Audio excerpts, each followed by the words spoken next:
Welcome to Pulse TV. My name is Betty Kanakam-Wedu. Today we have a special guest with us. He is in the person of Douglas Bani. He's been the Chief of Staff to President John Dramani Mahama X, and he's also the immediate past Interior Minister. Welcome, sir. Well, thank you very much for such a wonderful introduction. You were a hard man to find. You Well, hardly got interviews. So we're very lucky to have you here today. Thank you, and I'm pleased to be with you tonight, actually. That's good. So how have you been, since your government lost to the NPP? How have you been? How have you been holding up? Yeah, I think given our political history and the realities of politics in Ghana, political actors and government officials and leaders of governments must always be ready to respect the will of the people. And once the people have spoken through an election and the outcome has been verified and our former president Dramani conceded to the current president, President Nanado, for us, or for me personally, it is time to begin to reflect and also to begin to deepen my thoughts on governance issues and how the NDC can mobilize itself to come back to power again. I know your background, you've worked with the UN, on conflict resolution and other stuff. Is it likely you're going to go back to that now that you seem to have, some free time on your hands politically? After over 15 years intense work in crisis countries, from Tajikistan through Kosovo, Georgia, Angola, Liberia, Sierra Leone, Guinea-Bissau, Uganda, Nairobi, Kenya, Mozambique. I've made interventions all over the globe, in Papua New Guinea, in a couple of Asian countries, and Latin American countries, not the least. I think that going back to the UN to do the same thing is not progressive enough. I have gone beyond that. I've served as much as I can. I've offered my service to the global community, and indeed that dictated my return to Ghana after over 15 years with the UN and also several other years working on social and political issues. So, Interior Minister, ex-Interior Minister, how would you describe your time as an Interior Minister? Because you basically oversaw the elections, so it was, I want to believe it was not such an easy time. How would you describe your time as an Interior Minister? I came to the Ministry of Interior in February of 2016, very much aware that the elections were going to occur in December of the same year. The President, in his wisdom, has tasked me, among other directives, to ensure that we work together with the security agencies and ensure a peaceful election, an election that will be devoid of violence, an election that people will be free to be able to demonstrate and to participate in the electoral process. And that was exactly what we did. The Ministry of Interior has under its responsibility the police, fire service, prison, immigration, NADMO, narcotic board, and other smaller agencies. But the key was to empower these institutions, provide them the necessary confidence and logistics to be able to demonstrate their capabilities during the election. So that's exactly what they did. I mean, we have to today give credit to all the security agencies and the intelligence agencies that worked assiduously to ensure that we had a non-violent election in this country. It's remarkable that this is the first time that we've had a Senate election without any violence. Interesting. Talking about elections and you being the ex-Interior Minister, let's talk about the issues that have come, post-election. you realize that there's been a lot of reports about some so-called NPP members seizing public facilities. The police have been called on several times to, make some arrests. You find some people in the NPP basically saying that, the police should leave their people alone because it happened in 2009.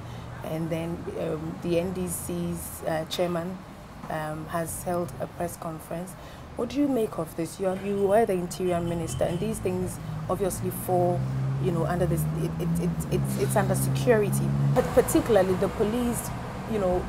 It came across as though they were. People had to call on them severally before they made some arrests. What do you make of that? Let me just put on record that we had a comprehensive plan to secure this country, devoid of violence or any responsible acts of destruction, and before, during, and after the elections. Indeed, you will agree with me, and I'm sure your listeners will agree with me, that before and during the elections, we did not have any incidents from any rogue elements like so-called vigilante groups. We had engaged them, we've engaged communities and other social stakeholders to ensure that these groups were nipped in the bud. I mean, really, they were no longer active. I didn't recall any media house reporting any activity of a vigilante group from either of the major political parties before and during the elections. Indeed, after the elections, the government of President Mahama went out of office. Indeed, I was out of office from the 7th of December. And therefore, I did not have any more control over the security of the state in terms of security of the persons and security of state institutions and other state installations. So my take is that the police and other security agencies have been overwhelmed because of their commitment and extraordinary work during the elections. Direction normally will come from the leadership of the government, and therefore at this stage it will be inappropriate to make any comments on what has happened after I've left office at this stage. But are you happy with how the police have handled it? Some, arrests have been made. We were yet to know whether they'll be prosecuted and, dealt with appropriately according to the law. But are you happy with how these post-election issues have been handled? I have full confidence in our police service. The leadership is well experienced, they're committed, and they are results oriented. So I can say that so far they've been doing a good job. That the country expects them to do even more. And I'm convinced that moving forward, anyone who abuses the law will be brought to book, will be arrested and brought to book. And I think they've started doing that. Okay. So let's touch a little bit on your replacement. The person who's going to replace you looks very likely it will be Ambrose Derry. He's been before the appointments committee to be vetted. Do you know him personally? Do you know him, beyond him being a member of parliament and in the NDC? Have you had any engagements with him? Do you know him personally? Ambrose, I can say, is when they invested the same years. We know each other very well. We have pet names we call ourselves. Okay. And so he is capable. He is a lawyer by all assessment. He's a very serious character. He's been an MP before. He lost and went back and got his seat. So you can see the competitiveness in him. You can see his desire to serve this country either as a legislator or with the executive. And I have no doubt that given his background as a human rights lawyer, a strong Catholic, and a committed legal expert, I have no doubt that he'll be able to handle the Ministry of Interior as defined by his role. Ambrose, we've met severally before the elections. Before the elections, I didn't know he was going to win his seat. I didn't know he was going to become Minister of Interior. But we've met severally, and talked about other issues. When he was nominated, I sent him a message congratulating him, and I watched part of his vetting. He did a great job, and I expect that he'll be able to handle the ministry. What key advice would you give him? You know, because you are the immediate past Interior Minister. What key advice would you give Ambrose Derry? Ambrose is an experienced politician and lawyer. I guess in the President Akufo-Addo, in his wisdom, also must have assessed him in terms of his ability to handle the ministry. He just have to keep his eyes on the ball to ensure that this country may continue to be as peaceful as it's come to meet it. Gitmo 2. They were brought into the country when you were Interior Minister, and you know, we all witnessed the brouhaha, you know, that surrounded it. Ghanaians thought that, oh, this is going to open the door for, you know, terrorist attacks and all that. There was a lot of fear during that time. The NPP is saying that they will review, you know, the process that brought the Gitmo 2 into the country. What is your take on it? Do you think it will be in the right direction in terms of diplomacy-wise? I thought this whole Gitmo thing is past and gone. It's no longer an issue to be discussed. Ghana belongs to the community of nations, and at the global level, leaders aspire to work together as partners to ensure that this world will continue to be safe, and every contribution that a country has to make will have to be reviewed and considered, and those decisions are made for the safety not only for our country as a person, not only for our citizens, but as part of the nation of, as part of the international community, to ensure that each country plays its role. I will leave the NPP to undertake any review that they intend to do. Do you think it would be a wise decision? Would it be wise for them to review it? I mean, they have their foreign policy map out in place. If that is something they have to do, I will not make any comments negative wise to advise them not to do it, because they will have to do it if it falls within their purview. And I leave that to those involved to determine what steps to take next. Just a way of correction, I wasn't the Minister of Interior when this Gitmo thing came up. Okay. But I met it, I operationalized whatever I have to operationalize to make sure that Ghana respects the agreements that were made, and that we kept the agreements as it should be. There's so many things going on in this world that you and I on the street will not know. But obviously it's in the interest of nations and people to keep us all safe. So now that, you know, we're not going to talk about the political ambition parts, because obviously it was supposed to be my second question, but I can't touch on that. But what have you been doing with your time now? What have you been doing with your time now since you left office? I've been doing so many things. I mean, I love sports now. I spend my time watching the Australian Open. Okay. Into the night. I'm watching the AFCON because I was a former footballer. I still love to watch football. I'm interested in the Gambian issue because it's something that I used to participate in. So I'm very keen in that. Let's talk about the Gambia issue since you've brought it up. So, you know, there was an election. Jammeh had lost.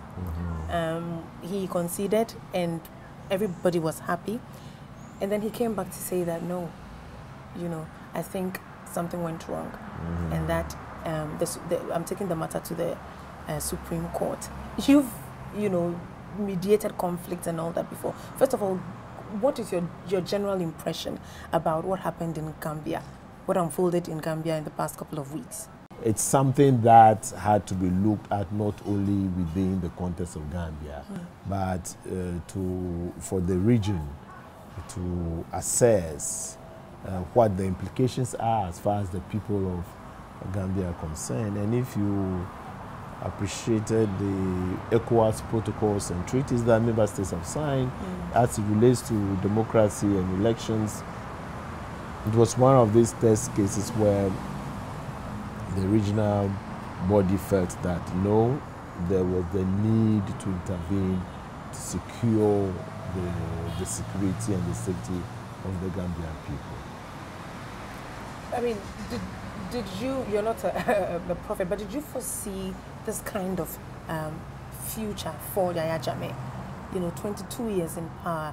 Did you see this coming anytime soon? Yeah, Jammeh came to power through a military coup d'etat. He overthrew another long-standing president in Gambia. So when he came to power, people held him. But I think he overstayed. He obviously transformed his military regime into a democratic one, had elections, and continued to enjoy the support of his people until the last election, when the people decided that enough was enough. So for me, it's one of those democratic issues that will continue to be topics of discussions, and it will continue to be something that we have to live with for quite some time. There are a couple of elections coming up in the West African region, and we hope that all will go well. But if we have issues like in Gambia, ECOWAS will have to review it, the AU will have to review it, and the UN will have to review the situation as well. As you recall, the Gambia is not a one that was dealt with in isolation. The UN was engaged, the AU was engaged, ECOWAS was leading the process. So I think we've gotten an outcome that everybody is happy with. So, what about the task Adama Barrow has ahead? People are saying that because Yahya Jammeh, basically made himself rich. So Adama Barrow has an arduous task of trying to, instill confidence in the presidency again, and trying to make the rule of law, basically trying to make institutions work. I mean, do you think it's a task he probably will be up to? Well, let's get it right. Institutions worked. That's why he went through an elections and won. If the electoral process didn't work, he would not have gone through an election and won. So institutions are working in Gambia. What he needs to build around himself is the awareness that the Gambian people voted for him. So he's going back to lead people who voted for him to become their president. And I don't think that he should have any fears at all. He should ride on the momentum of the people and fulfill his promises as he assured the Gambian people. And then after 4 years or 5 years, the people will determine whether he's doing a good job or not. President Mahama, somewhere last week, there were stories about President Mahama getting a new appointment with the UN. He came back over the weekend with some tweets clarifying, saying that happened when he was still president.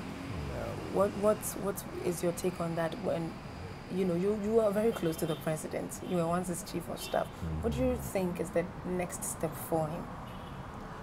Well, President tweeted about the uncertainty of that role. It was obvious that the former UN Secretary General Ban Ki-moon appointed President Mahama as a co-chair to the Sustainable Development Goals agenda with the Norwegian Prime Minister. They've been working for the past 1.5 years.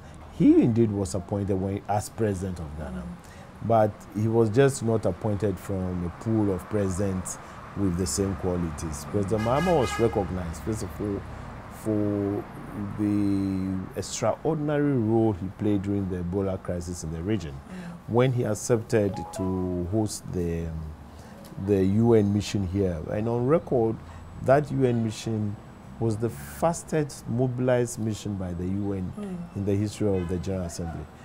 So that role he played to ensure that at the end of the day, the support by the UN from Accra to Liberia, Sierra Leone, and Guinea was without any hindrance. They delivered on their objectives, they finished their assignment, they packed out excellent results. This is not the normal UN operations at all, so it was extraordinary. Two, the president also delivered a very well and impressive record when he was chairman of the ECOWAS authority, and which resolved the Burkina Faso issue, the issues in Mali, and the Guinea-Bissau political crisis.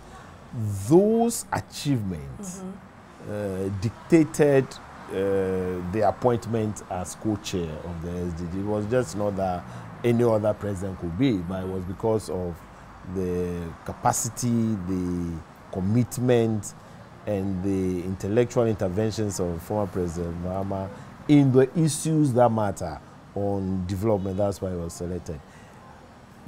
I'm not sure what's going to happen to that, because he was selected by Ban Ki-moon as president of Ghana. We hope that that position will still be a position open to Ghana to continue. Otherwise, the new Secretary General will have to appoint somebody. Okay. Do you have any final words you would want to tell viewers?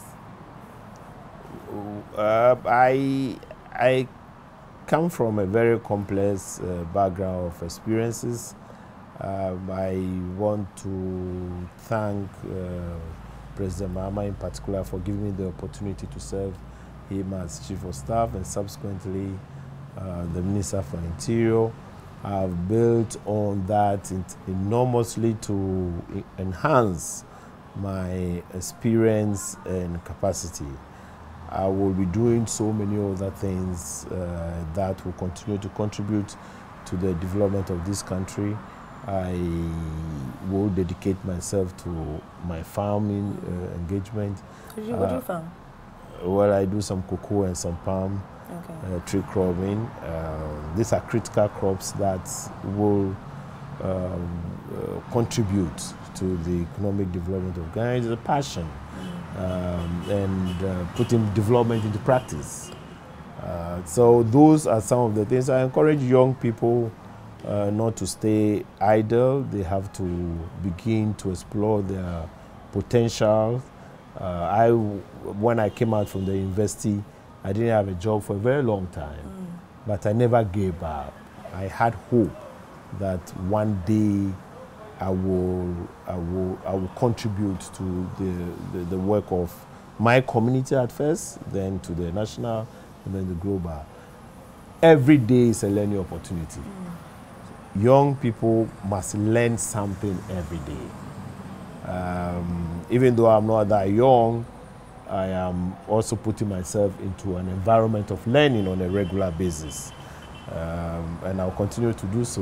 And I hope that our young people who are out there will continue, because you will not know when your acquired knowledge will become useful. Even though today you don't have a job, you have to open yourself to acquire some knowledge. And those are the few words for your viewers.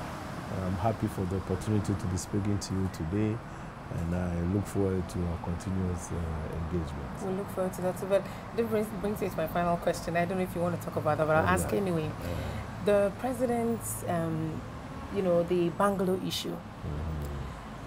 I don't have to repeat the brouhaha surrounding it, but what do you think? Do you think that the president was treated fairly, in this whole instance? The president, for whatever reason, has decided that he's no longer interested in the house, so he's moving on. But you think he was treated fairly? Because there was, backlash from a lot of Ghanaians on social media, radio, TV. Do you think it was fair? Because the president said that, the letter he sent sort of clarified issues, but before that he had made it was made to look like he is being greedy you know, how did the president handle this? And do you think that he was, you know, treated fairly? I'm not going to go into any judgmental issues. The president made a request based on some conversation that occurred. There was some misinformation in the media, and the president, as I know him, will not go into any crisis issue because of what he had agreed with President Akufo-Addo on, and he's withdrawn his interest in the House and he's moving on. That issue is now past. All right, thank you very much, Mr. Bani.